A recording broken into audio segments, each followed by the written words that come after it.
Greetings, ladies and gentlemen. My name is Michael Schroeder, and I will be presenting to you the theory of communication apprehension.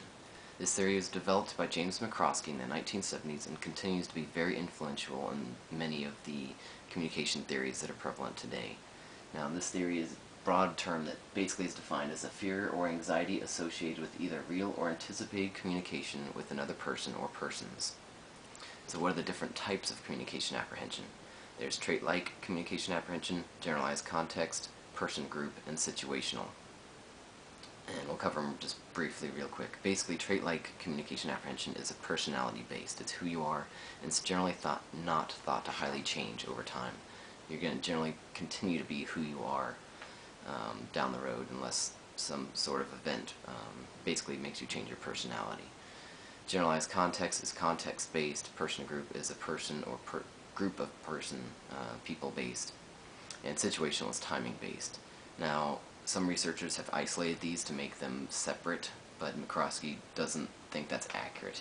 Basically, he says that they come together to create a big picture of communication apprehension, and there's definitely some overlap. Take, for example, an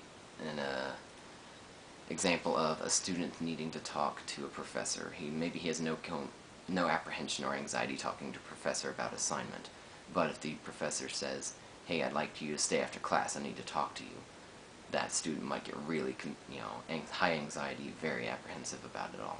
That can kind of fit under multiple of those categories. Timing, because it's staying after the class, maybe personality, because he doesn't like being called out and singled out, and maybe context, because it's not during class, it's a different context, it's after class.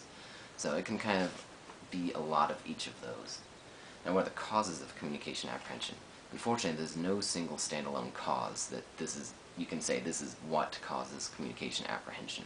It's a lot of different things. Kind of like the different types of communication, it's best to think of these as contributing factors. So what are some of these contributing factors? Are things like genetics, you're born with it. Heredity, maybe you get it from your parents. Maybe it's personality-based. Maybe it's society influence, that's what kind of causes communication apprehension. Or maybe it's just your environment. Maybe it's just a new environment or something like that that makes it more apprehensive for individuals.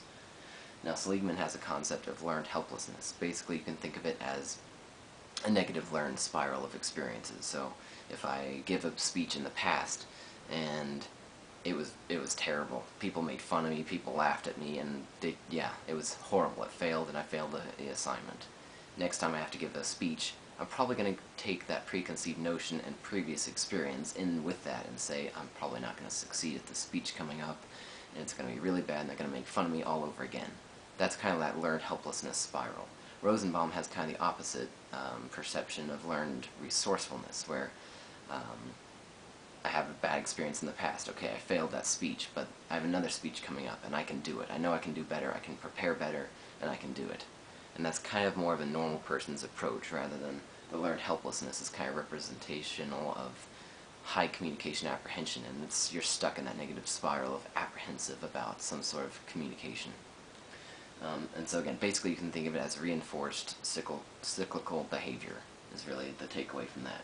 So what are the effects of communication apprehension? You have emotional, educational, and societal social effects. It affects the person a lot. You have high and low communication apprehension, kind of like the fight or flight reflex. You might avoid communication, draw back, you might kind of run away from it, the flight. Or you might fight communication. You might just kind of put your foot in your mouth and you go for it, but you say something wrong and it just goes downhill from there. Other manifestations, the most popular and common way this is thought of is in stage fright. You get up in front of a speech and you just blank out, you freak out. Or you get up on the stage and you just, it scares the living daylights out of you. It's terrifying.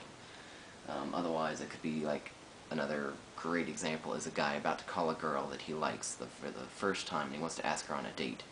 And you've seen it in the movie where he's just like pouring sweat. He's just freaking out about calling this girl. He likes her, but he doesn't want to talk to her and ask her on the first date. It's a very terrifying experience. It's kind of funny to think about, but if you think that some of that is how people are on a regular basis that have communication apprehension, that kind of fear, that terror about communicating, that's a sobering thought, and that's sad. which is why it's nice that we can try to treat it and fix that in people. McCroskey has a differentiation between communication competence and communication skill.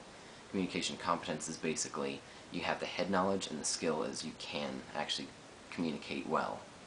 So how do you identify it? What does it look like?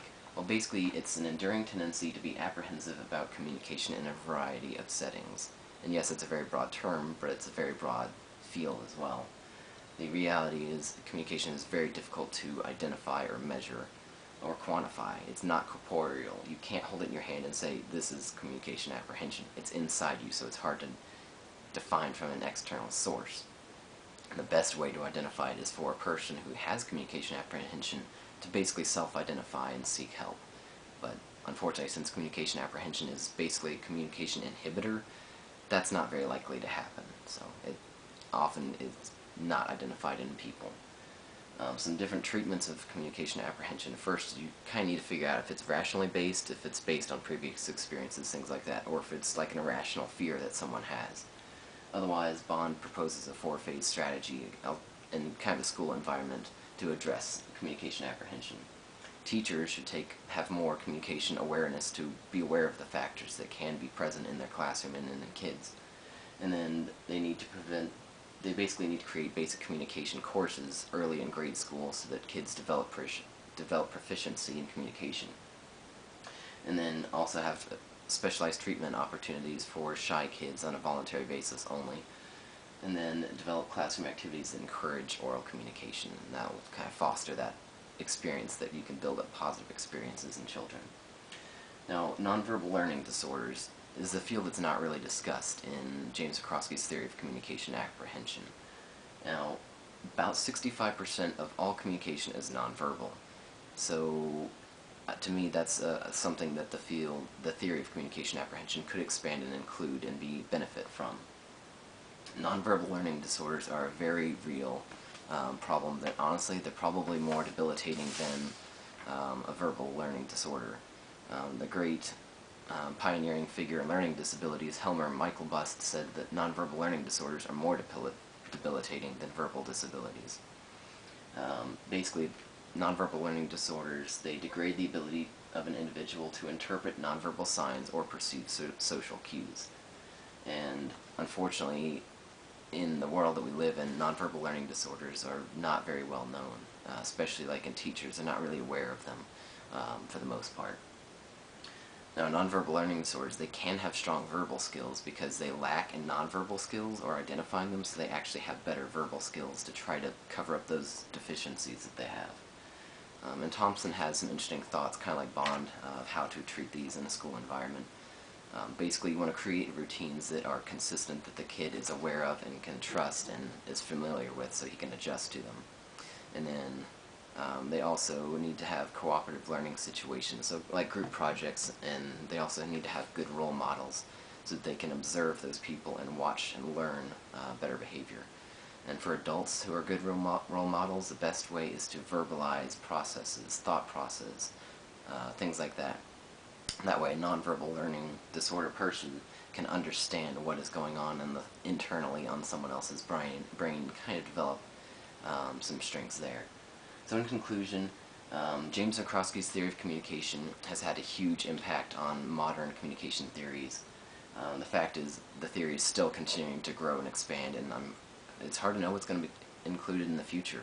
And that's why I propose that theory should expand to include nonverbal learning disorders, because they dramatically affect people, just like regular communication apprehension does. Thank you very much.